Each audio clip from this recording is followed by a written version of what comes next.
नमस्कार दोस्तों, welcome to high classes. दोस्तों आज हम देखने वाले हैं क्लास 10 हिंदी के बहुत ही मोस्ट इंपॉर्टेंट चैप्टर सूरदास के पद के इम्पॉर्टेंट एमसीक्यू क्वेश्चन जो आपके बोर्ड एग्जाम 2023-24 के लिए मोस्ट इंपॉर्टेंट है।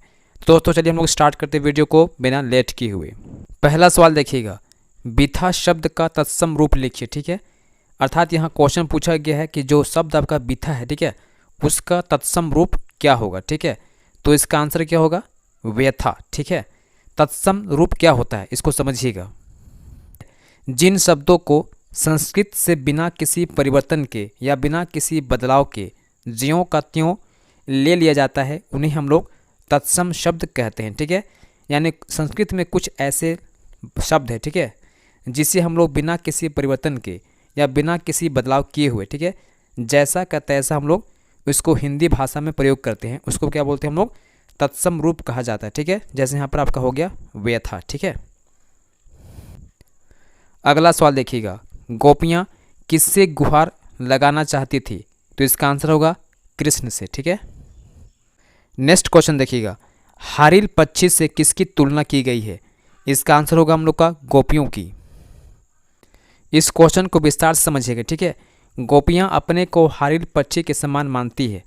हारिल अपने पंजों में यानी अपने पैरों में कोई एक छोटी सी लकड़ी या तिनका पकड़े रहता है, वही उसके जीवन का सहारा होता है। गोपियाँ कृष्ण को हारिल की लकड़ी इसलिए मानती है क्योंकि कृष्ण ही उनके जीवन का एकमात्र क्या है, सहारा है। ठीक है, अगला क्वेश्चन देखिएगा, उद्धव की योग संबंधी बातें गोपियों को कैसी लगती है, तो इसका आंसर होगा कड़वी ककड़ी के समान। ठीक है, नेक्स्ट क्वेश्चन देखिएगा, गोपियों ने कृष्ण को किस प्रकार धारण किया था, तो इसका आंसर होगा मन से, कर्म से तथा वचन से। ठीक है, तीनों से धारण किया था। नेक्स्ट क्वेश्चन देखिएगा, मोस्ट इंपॉर्टेंट है, जकरी शब्द का क्या अर्थ है, तो इसका अर्थ होता है रटना। ठीक है, किसी चीज़ को रटना क्या कहलाता है, जकरी कहलाता है। ठीक है, नेक्स्ट क्वेश्चन मोस्ट इंपॉर्टेंट है, मधुकर शब्द। ठीक है, याद कीजिएगा मधुकर शब्द का प्रयोग किसके लिए हुआ है, ठीक है, तो इसका आंसर होगा उद्धव के लिए। ठीक है, नेक्स्ट क्वेश्चन देखिएगा, कृष्ण ब्रज से जाते समय अपने साथ गोपियों का क्या चुरा कर ले गए थे, तो इसका आंसर होगा गोपियों का मन। नेक्स्ट क्वेश्चन देखिएगा, सूर सागर में लगभग कितने पद है, तो इसका आंसर होगा 500 पद। ठीक है, लगभग है।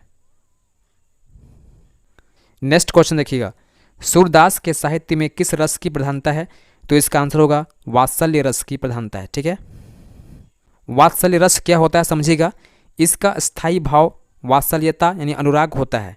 माता का पुत्र के साथ प्रेम, ठीक है, बड़ों का बच्चों के प्रति प्रेम, गुरुओं का शिष्य के प्रति प्रेम, बड़े भाई का छोटे भाई के प्रति प्रेम आदि का भाव स्नेह कहलाता है। यही स्नेह का भाव परिपुष्ट होकर वात्सल्य रस कहलाता है। ठीक है, नेक्स्ट क्वेश्चन देखिएगा, सूरदास के साहित्य में किस भाषा की प्रधानता है, तो इसका आंसर होगा ब्रज भाषा की। ठीक है,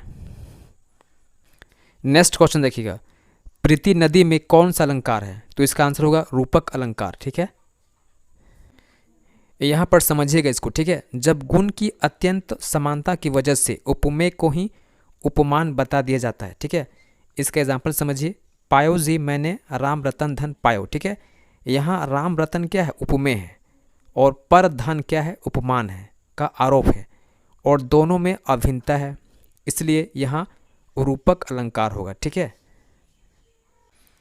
नेक्स्ट क्वेश्चन देखिएगा, गोपियों ने खुद को भोरी क्यों कहा है, ठीक है, तो इसका आंसर होगा वे छल कपट और चालाकी से दूर थी, इसलिए खुद को गोपियों ने अपने आप को क्या कहा, भोरी कहा है। ठीक है।